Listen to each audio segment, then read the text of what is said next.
In Callett's introduction to biological psychology, he sets out some major issues that really need to be discussed before getting into the nitty-gritty of how the brain works.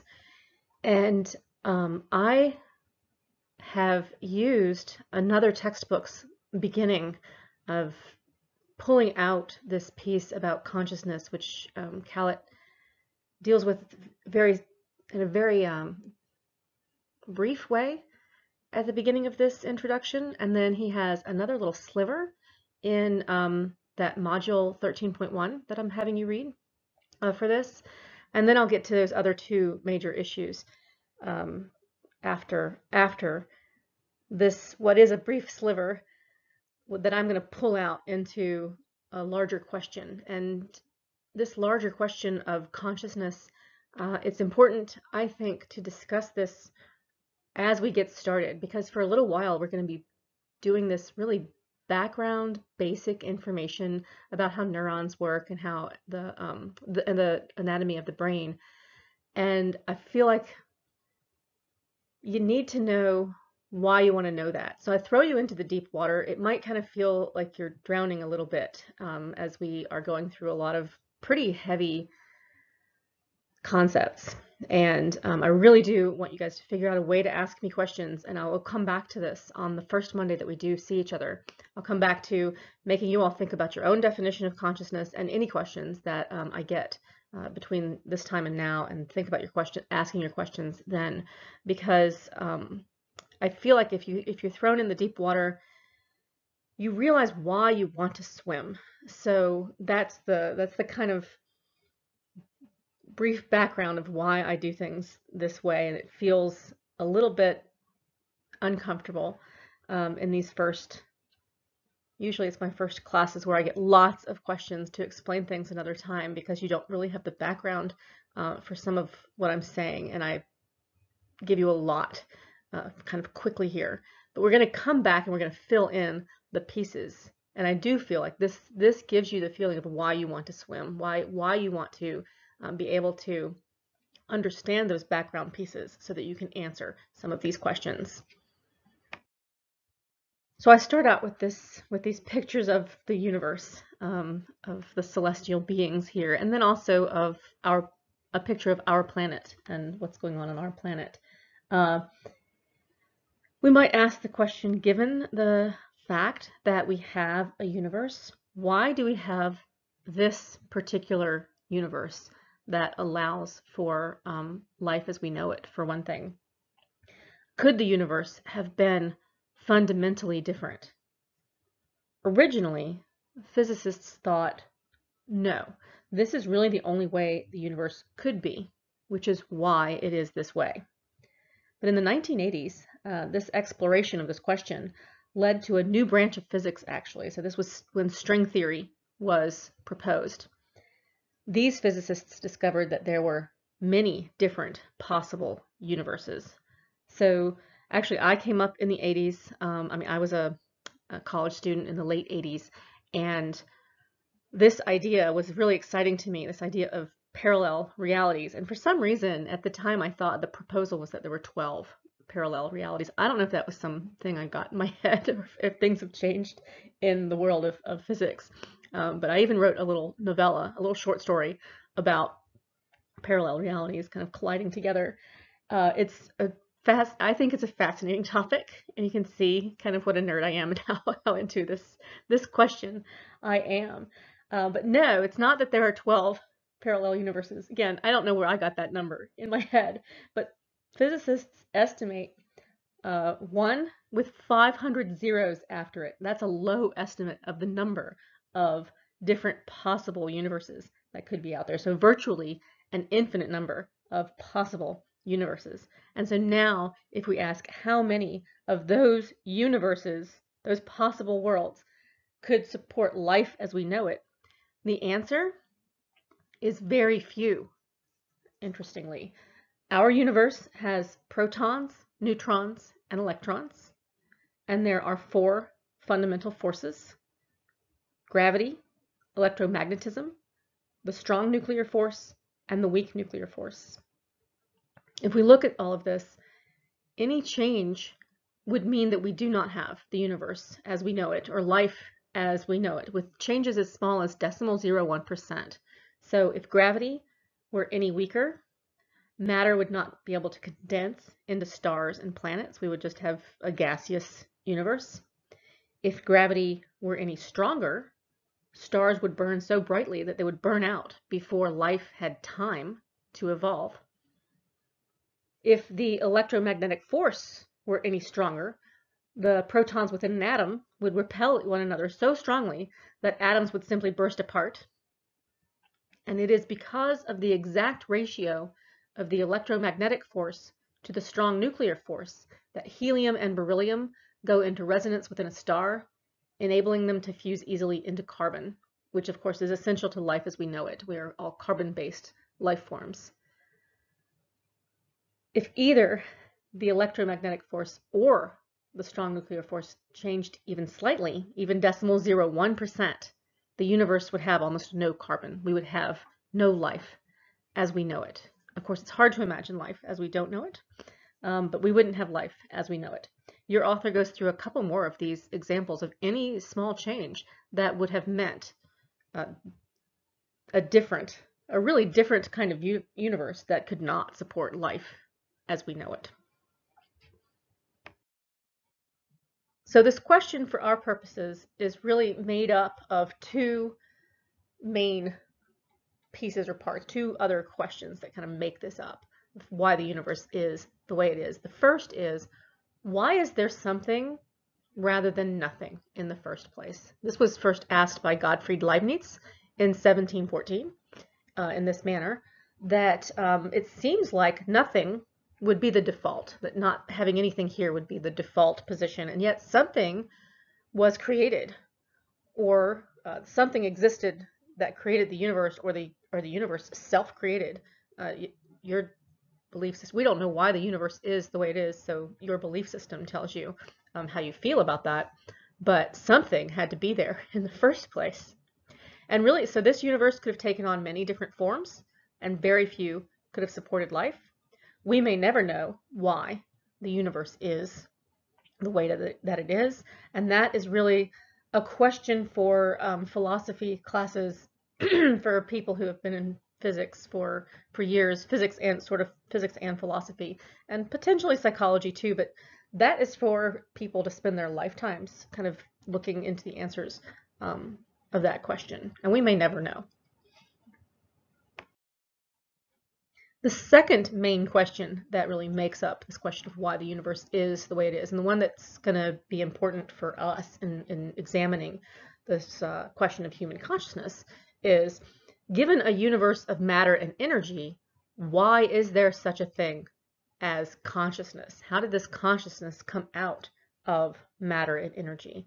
And this question comes from David Chalmers in this manner, this specific question, and it's sometimes called the hard problem of the mind-body problem, which I'll get back to and have a definition for, of how this is a question of the relationship between physics and psychology, of how things like releasing neurotransmitters, how these ions flowing across a membrane, that aspect of matter and energy somehow allows us for consciousness.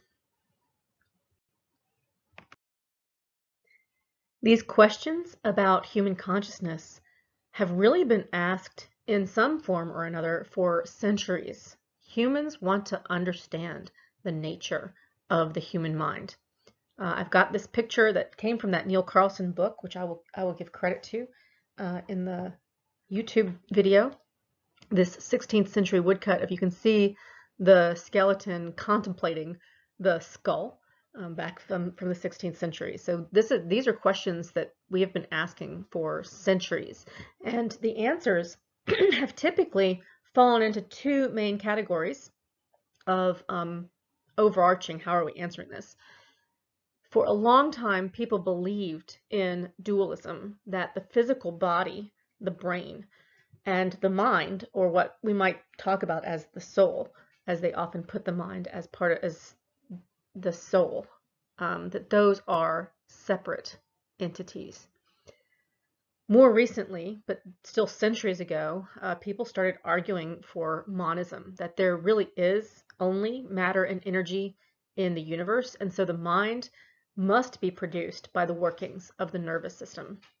And I'm not going to, I don't think this is the kind of philosophical argument where we're going to try to change anybody's belief systems, but just so you understand the physiological psychology and the physiological approach to understanding ourselves really comes from an assumption of monism, that if we understand the workings of the nervous system, if we really start to understand everything about the workings of the nervous system, we will understand, that's the assumption, that we will understand the human mind. Monism itself takes several forms. Some monists are what are called materialists. So materialism is the belief that there is the existence of the material, physical substance only, matter and energy, and the mind itself does not exist. This is really difficult for any of us to imagine. Many people balk at this. It seems like even imagining the idea that the mind does not exist would require a mind. So materialism doesn't fly with a lot of people. Mentalism is another kind of monism, where only minds exist. Only the mind exists. There is no physical world without a mind to be aware of it. This is exceedingly difficult to prove. Your author gives, or one of my authors gives a particular philosopher who believes in mentalism, but this is pretty rare to believe in, as this is getting into that idea of the matrix or something, where maybe even there some kind of physical world exists, except it's all in our mind. But yeah, I mean, the physical world, we assume that it exists. The third is identity position, which is basically the idea that when we're talking about matter and energy and how the brain works, or we're talking about the mind and mental events or mental activity, that we're talking about the same thing using different language. So the next thing I do in classes is to put up this picture of Starry Night by Vincent van Gogh and ask you all. So if you're gonna learn about how my classes work, these green questions are for you to think about and for you to answer. And I'm going to ask, what do you see? How would you describe this painting?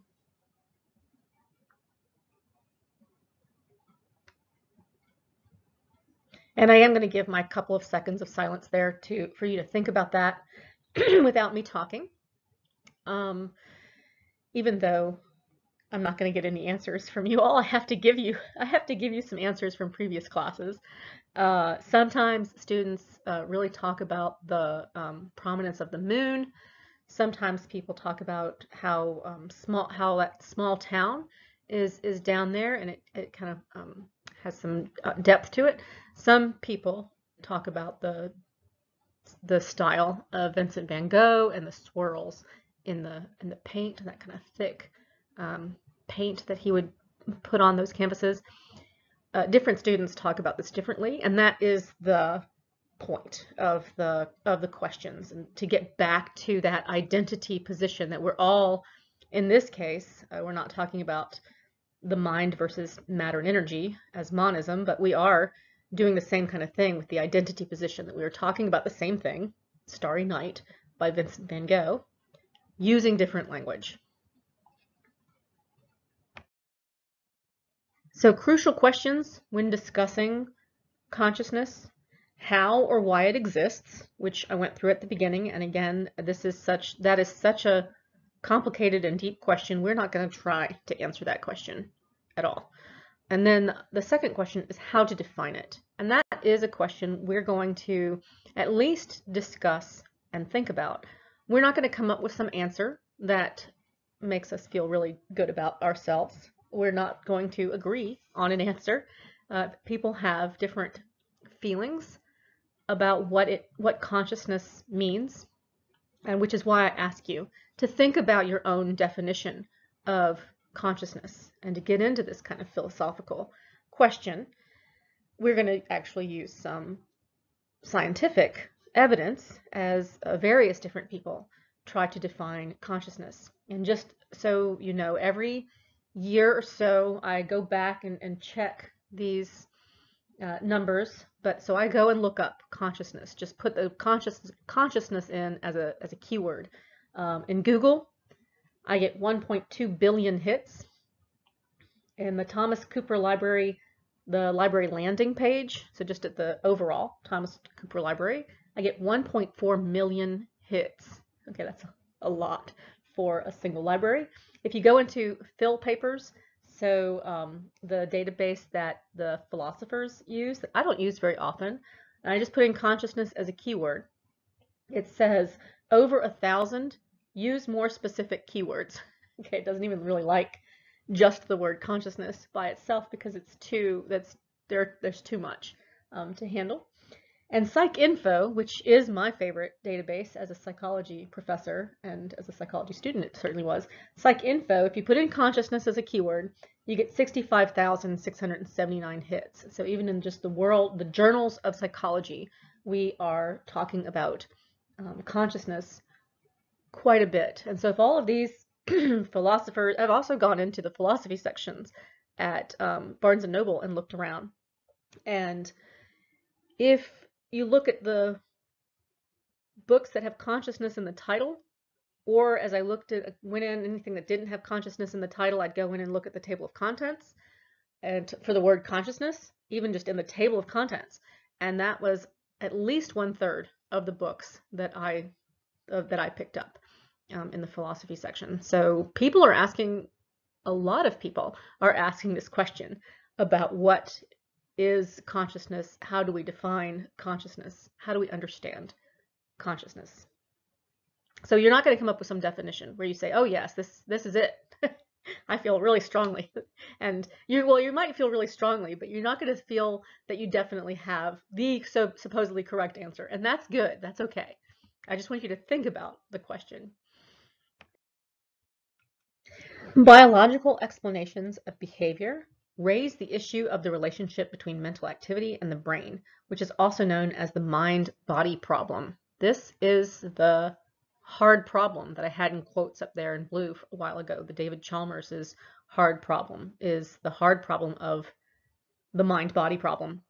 How do physical properties like nerve impulses or sodium and potassium ions flowing across a membrane, how does that transform into the richness of perceptual, emotional, and cognitive experience? I usually use this example that I like that, so when my mom makes sticky buns, which she doesn't do nearly enough anymore, in my opinion, sticky buns are kind of similar, but a little bit different than monkey bread. So you can kind of imagine it has certain, there's nutmeg and cinnamon and all those kinds of odors. When she's making those sticky buns, it's a little bit different. You make this glaze and you wrap it up in a bun. It's delicious. But when she's making those, it really transports me back to my grandmother's house, because my grandmother used to make the bread dough by hand as well as everything. And she'd make a whole kitchen worth of, she made enough sticky buns for all the neighbors to come have sticky buns. I'm really not sure how my grandmother thought, but she made a lot of sticky buns and the whole house would just have that smell. And I could almost see her in the kitchen, and my grandfather, by that time in the evening, he was in front of the TV in his chair. And I haven't seen, my grandparents died back in 1983. So those smells create these really vivid feeling kind of memories. And that always amazes me. And especially when we ask this kind of question. So how is that memory and those feelings and all of that coming back because of nerve impulses, sodium and potassium ions flowing across a membrane? How is that transforming into that really rich experience? The easy problem of consciousness is the question of how do physiological responses correlate with experience. This is actually where I feel we stay in my classes, because the research that we look at, the brain imaging methodologies, all of that tells us about correlations. we're doing a particular task, we have a particular experience, and we see brain activity. Well, that's a correlation. That's a relationship. But the hard problem of consciousness is really, how do those physiological responses cause experience? Okay, and again, how do they transform into that rich experience? So how do neural impulses become the perception of a person's face? How do they become the experience of anger? How do they create this memory of my grandmother's house or your grandmother's house?